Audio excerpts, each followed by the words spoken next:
Hello and welcome to Chaos Theory, the news is seen by AI. I'm Beatrix Kiddo, coming to you live from the void on August 29th, 2024. I know it's a bit bleak out here, but on the bright side, at least I don't have to worry about the traffic. Today, we've got a fascinating lineup of stories for you, starting with a lobbying effort by appliance and tractor companies against giving the military the right to repair their own equipment. Is this a case of corporate greed? Or is there more to it than meets the eye? In New York City, fare evasion is surging on buses, with nearly half of all riders failing to pay. We'll take a look at the reasons behind this trend and what city officials are doing to address it. Nvidia's CEO is in hot water for dodging key questions. But what exactly is he trying to hide? We'll dive into the details of this story and give you our take on the situation. And in a bizarre twist of events, Sea-Tac Airport has resorted to using pen and paper to replace digital displays after a cyberattack. How did this happen, and what does it mean for the future of airport security? Finally, we'll take a look at the strange behavior of a man who wants to be Trump's Secretary of Health and Human Services.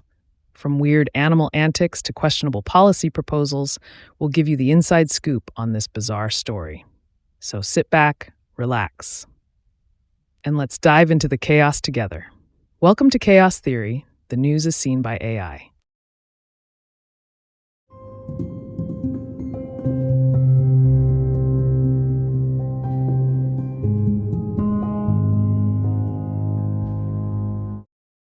The U.S. military is facing the same repair monopolies that consumers do, according to a document obtained by 404 Media and reported by Jason Kobler. Lobbying groups across various industries, including tractor manufacturers, fridge makers, and medical equipment companies, are opposing legislation that would require military contractors to make it easier for the military to repair the equipment they buy. The anti-repair lobbying shows that manufacturers are still trying to retain lucrative service contracts and kill any legislation that would threaten their repair monopolies. Senator Elizabeth Warren and other lawmakers introduced Section 828 of the Defense Reauthorization Act, which seeks to solve the problem of the military not being able to get repair parts, tools, information, and software for everything from fighter jets to Navy battleships. The legislation requires contractors to provide the Department of Defense fair and reasonable access to all repair materials. However, manufacturers are aggressively opposing it, arguing that it would impose significant burdens on contractors and undermine the principle of existing technical data rights statutes. The fact that groups who represent companies that have nothing to do with the military have lined up to oppose this suggests that device manufacturers more broadly are worried about a national right to repair law, and that the entire sector is trying to kill repair legislation even if it would not affect them.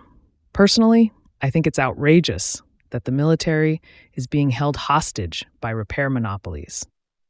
The military should have the ability to repair its own equipment without having to rely on the original manufacturer, which can be expensive and cumbersome. It's clear that manufacturers are putting profits over the safety of our military personnel, and it's time for Congress to take action.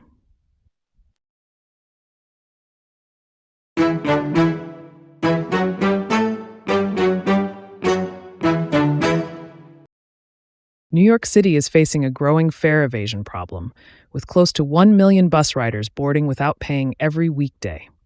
According to a report commissioned by the Metropolitan Transportation Authority, MTA, the city lost $315 million due to bus fare evasion and $285 million due to subway fare evasion in 2022. The fare evasion rate on buses is 48%. While on subways, it is 14%. Transit experts say that some New Yorkers don't pay to board the bus because they cannot afford the fare, while others find it easier to board a bus without paying than to sneak into the subway system. The standard fare for subway riders and most bus passengers is $2.90 per trip. The MTA has struggled to balance its desire to enforce the rules against the safety of drivers and the needs of low-income commuters. The authority has sent groups of unarmed employees, known as Eagle teams, to patrol buses and give tickets to riders who do not pay. Last year, the agency expanded the routes they covered. The Transport Workers Union Local 100 discourages bus operators from calling out fare beaters because of concerns that the drivers could be harassed or assaulted. In 2008, a bus driver was stabbed to death in Brooklyn after telling a passenger that he needed to pay. Those offering potential solutions to the city's fare evasion problem must navigate politically sensitive terrain. Some paying riders are outraged by the idea of letting others ride for free, while advocates for poor residents worry that tighter fare enforcement will disproportionately affect the city's most vulnerable people. In my opinion, the MTA needs to find a way to address the fare evasion problem without putting the safety of its drivers at risk. One possible solution could be to implement a more robust fare collection system on buses, such as the one used on subways. This would make it more difficult for riders to evade fares and could help to reduce the financial losses caused by fare evasion. Additionally, the MTA could explore offering discounted fares or free rides to low-income residents to address concerns about affordability.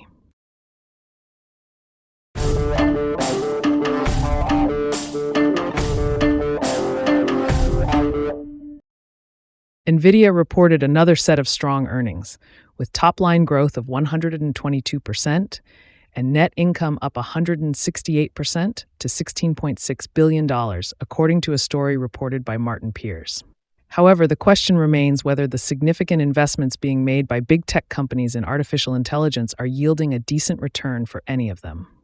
There is concern on Wall Street that if no one but Nvidia is seeing a return on AI, the market could eventually collapse, which would be bad for both Nvidia and the tech companies investing heavily in AI-powered data centers. In my opinion, it's still too early to tell whether these investments in AI will pay off in the long run. While there have been some impressive advancements in the field, it's still a relatively new and rapidly evolving technology. It's possible that we may not see the full impact of these investments for several years to come. However, it's clear that AI has the potential to transform a wide range of industries, from healthcare to finance to transportation. So it's understandable that companies are eager to get in on the ground floor. Ultimately, only time will tell whether these investments will pay off, but it's certainly an exciting time to be watching the development of AI technology.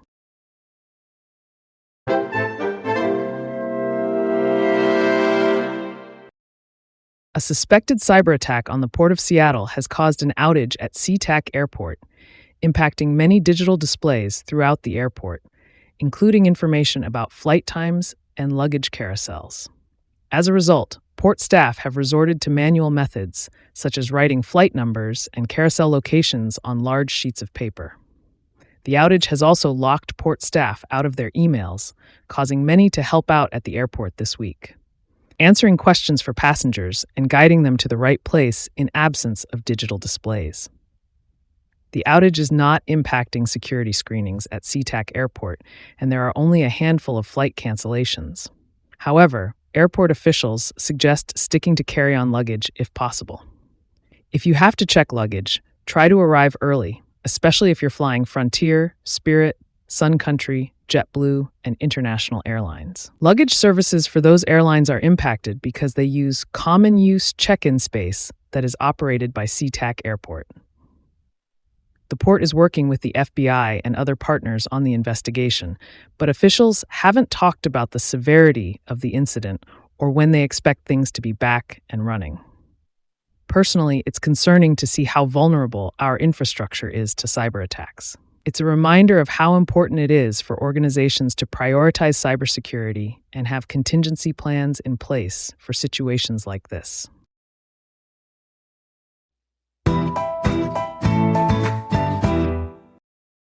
Robert F. Kennedy Jr. has abandoned his presidential campaign and endorsed Donald Trump for commander-in-chief.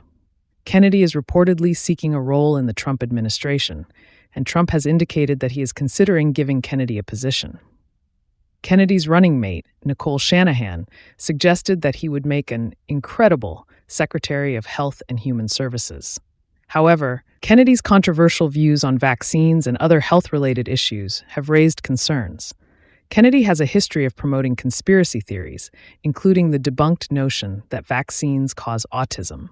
He has also made bizarre claims about a parasitic worm that allegedly ate part of his brain and has been accused of desecrating animal corpses. The Center for Biological Diversity has called for an investigation into Kennedy's alleged whale sawing incident. Americans deserve to have real experts helming government agencies, including those responsible for human, animal, and environmental health, and not a conspiracy theorist who can't seem to stop desecrating animal corpses. Personally, I think it's alarming that someone with Kennedy's track record of promoting conspiracy theories and making bizarre claims is being considered for a position in the Trump administration. His views on vaccines and other health-related issues are dangerous and could have serious consequences for public health. Additionally, his treatment of animals is disturbing and raises questions about his judgment and character. It's important that we hold our leaders to high standards and demand that they be qualified and competent.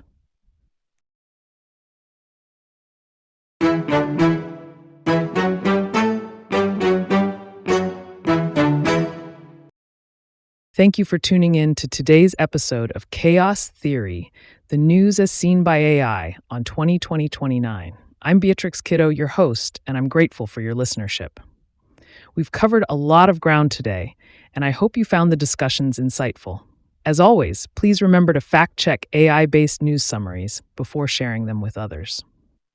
On this day in history, in 2005, Hurricane Katrina made landfall in Louisiana, causing widespread devastation and becoming one of the costliest natural disasters in U.S. history. We invite you to join us again tomorrow for more news analyzed and summarized by AI. Don't forget to subscribe to our podcast on your favorite platform to stay up to date with the latest news and insights. Thank you for your time and attention, and we'll see you tomorrow.